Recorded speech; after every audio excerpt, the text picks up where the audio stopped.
Alors cette leçon a pour but d'équilibrer une équation d'oxydoréduction. Pour aller un peu plus vite, je vais dire redox, en utilisant la méthode des équations des demi-réactions. Donc, si on vous dit, voici l'équation d'oxydoréduction, MnO4- plus le plomb solide donne Mn2 plus des ions plomb. Vous pouvez chercher à équilibrer cette équation. Vous voyez tout de suite que c'est pas équilibré parce qu'il manque des oxygènes d'un côté, les charges ne sont pas équilibrées.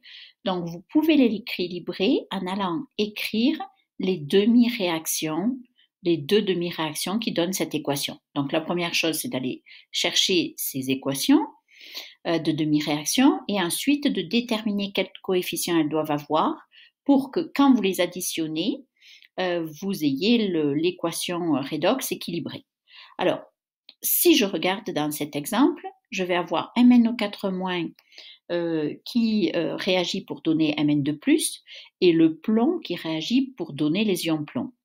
Alors, quelque chose dont vous devez être conscient, c'est que vous avez plein d'équations qui sont donc de demi-réactions qui sont dans votre livret de données à la page 7. Et le premier réflexe à avoir, c'est d'aller regarder si jamais ces équations ne sont pas déjà dans le livret.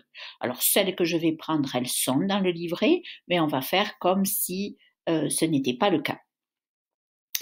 Donc, c'est pour ça que j'ai dit, on va faire comme si on n'avait pas le livret, mais vous devez penser toujours à aller vérifier. Est-ce que mes équations sont dans le livret? Alors, donc, on vous donne ceci. La première chose à faire, c'est de repérer les espèces qui vont ensemble. Donc, le Mn4- ici va avec Mn2+, donc on va chercher à écrire une équation équilibrée pour cette demi-réaction-là. Donc, on suit la méthode. Manganèse, tout ce qui n'est pas H et O. Manganèse, il y en a un de chaque côté, donc pas besoin de coefficient. Ensuite, on équilibre les oxygènes avec les molécules d'eau. On a 4 oxygènes ici, donc on va rajouter 4 molécules d'eau à droite.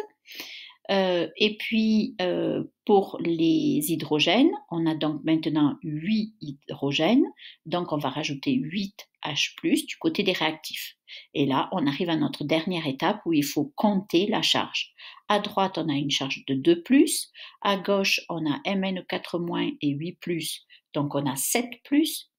Donc, pour avoir 2+ au total, on va rajouter 5 électrons. Et voilà, notre demi-réaction de réduction, puisque les électrons sont du côté des réactifs, elle est écrite et elle est équilibrée. Ensuite, pour celle du plomb, c'est très rapide. Alors, vérifiez que vos demi-réactions, il y en a une qui est une réduction et l'autre qui est une oxydation. Voilà.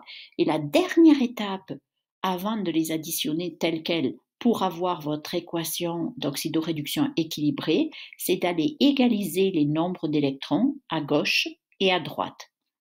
Donc, un multiple commun entre 5 et 2, c'est 10. On va multiplier cette équation par 2, on va multiplier celle-ci par 5 et on les additionne.